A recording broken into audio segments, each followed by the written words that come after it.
문. 폭염 이기려다 들에 낭패 찬물 샤워하면 안 되는 이유.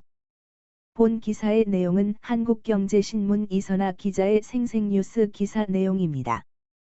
솔로몬 스토어의 신현기입니다. 본 내용이 좋다고 생각되시면 구독과 좋아요 눌러주시면 저에게 많은 격려와 힘이 되어 좀 더 좋은 내용으로 보답하겠습니다. 폭염 이기려다 들에 낭패 찬물 샤워하면 안 되는 이유. 폭염에 온열질환 비상 심장질환자 수시로 150에서 200ml 물 마셔라. 온열질환 증상 예방법. 지는 듯한 무더위가 찾아왔다. 전국 대부분 지역에 섭씨 35도 안팎의 열기가 유입되면서 폭염특보가 발령됐다. 무더위는 홀로 오지 않는다. 일사병, 열사병, 열실신, 열대야 등 여러 불청객을 데리고 다닌다. 고혈압, 심장병, 당뇨병 등 기저질환자들은 더위에 특히 취약하다. 실신으로 인한 낙상사고 발생 빈도도 늘어난다. 폭염에 주의해야 할 질환에는 어떤 게 있는지, 어떻게 예방하고 대처해야 하는지, 기저질환자들이 특히 조심해야 할 건 무엇인지 등을 알아봤다. 땀 분비 늘면 부정맥 첨저혈당 위험. 여름은 기저질환자들에게 위험한 계절이다.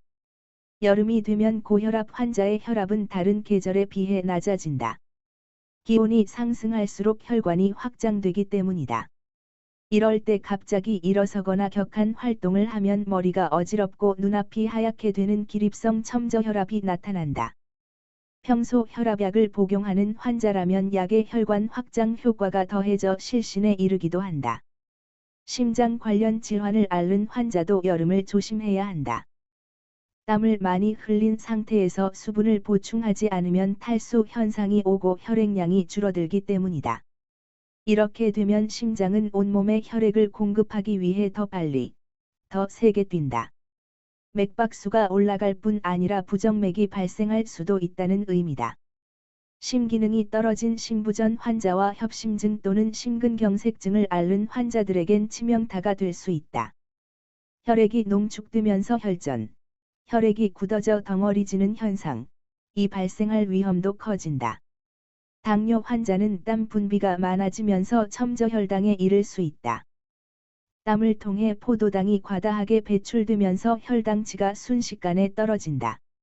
첨저혈당이 오면 온몸이 떨리면서 식은땀이 나고 입술 주위와 손끝이 저리는 현상이 발생한다. 여름철 수분 보충을 위해 음료수와 과일을 먹는 것도 신중해야 한다. 급격하게 당 수치를 끌어올렸다가 이내 떨어뜨리기 때문이다.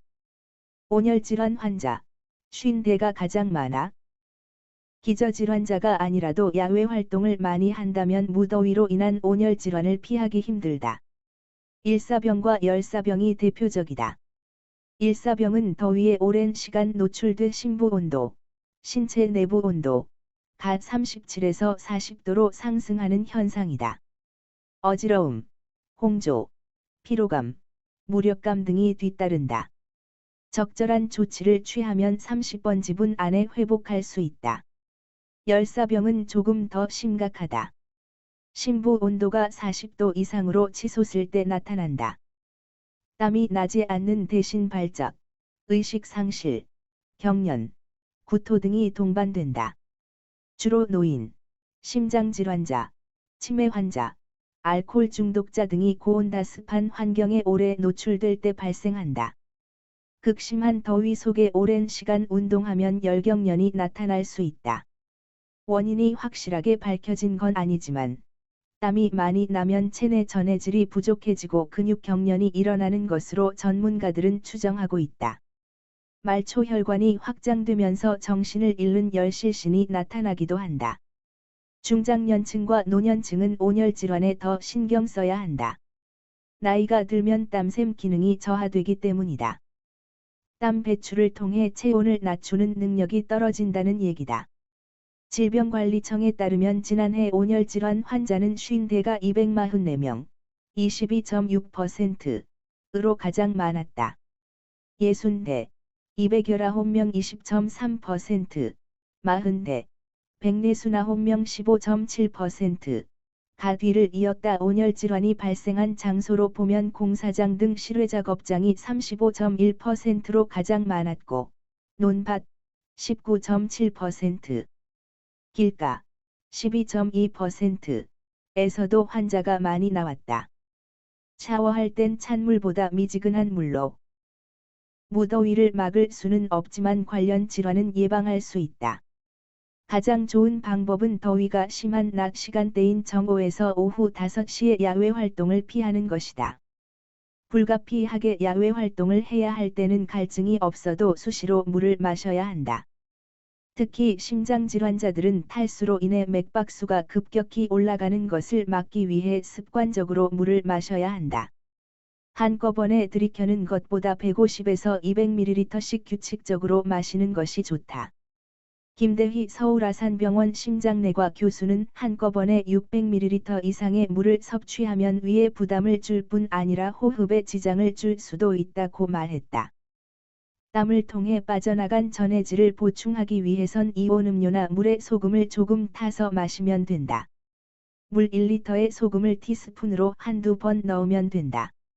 당뇨 환자들이 수분을 보충하기 위해 과일을 먹을 땐 상대적으로 당도가 낮은 사과배 위주로 먹는 게 좋다. 수박은 당도가 높아 삼가야 한다. 정창희 서울아산병원 내분비내과 교수는 당뇨 환자는 만성적인 고혈당 상태인 만큼 첨저혈당 증상이 나타나지 않는 이상 단 음식을 과도하게 먹지 말아야 한다고 말했다. 코로나19로 인해 마스크 착용이 의무화됐지만 더운 날 사람이 많지 않은 실외에선 잠깐 벗는 게 낫다. 질병청 관계자는 마스크 착용은 심박수, 호흡수, 체온 등을 높여 신체에 부담을 줄 수 있다며 실외에서 사람 간 2m 이상 거리 두기가 가능한 경우에는 마스크를 벗고 잠시 휴식을 취하는 게 좋다고 말했다. 밝은 색의 헐렁한 옷을 입는 것도 온열 질환을 예방할 수 있는 방법 중 하나다. 샤워는 찬물보다 미지근한 물로 해야 한다. 찬물을 갑자기 몸에 끼얹으면 더운 날씨에 확장됐던 혈관이 급하게 수축되고 혈액 유동량이 줄면서 심장병을 악화시킬 수 있다. 동맥경화반, 동맥을 감싸고 있는 단단한 섬유막, 이 갑자기 파열돼 심정지가 일어나는 경우도 있다. 미지근한 물로 샤워하는 것은 열대야로 인한 수면 장애에도 도움이 된다. 사람은 보통 체온이 떨어지면서 잠에 들게 되는데 찬물로 샤워한 뒤에는 체온이 오르면서 쉽게 잠에 못 든다. 시원한 맥주와 함께 하루를 마무리하는 사람도 많지만 전문가들은 술을 비롯해 커피와 탄산음료 등은 가능한 한 피하라고 조언한다. 질병청 관계자는 술은 체온을 높이고 카페인이 많이 함유된 커피와 탄산음료는 이뇨작용으로 탈수를 유발할 수 있어 여름철에는 삼가는 게 좋다고 했다. 본 내용이 좋다고 생각되시면 구독과 좋아요 눌러주시면 저에게 많은 격려와 힘이 되어 좀 더 좋은 내용으로 보답하겠습니다. 솔로몬 스토어의 신현기입니다.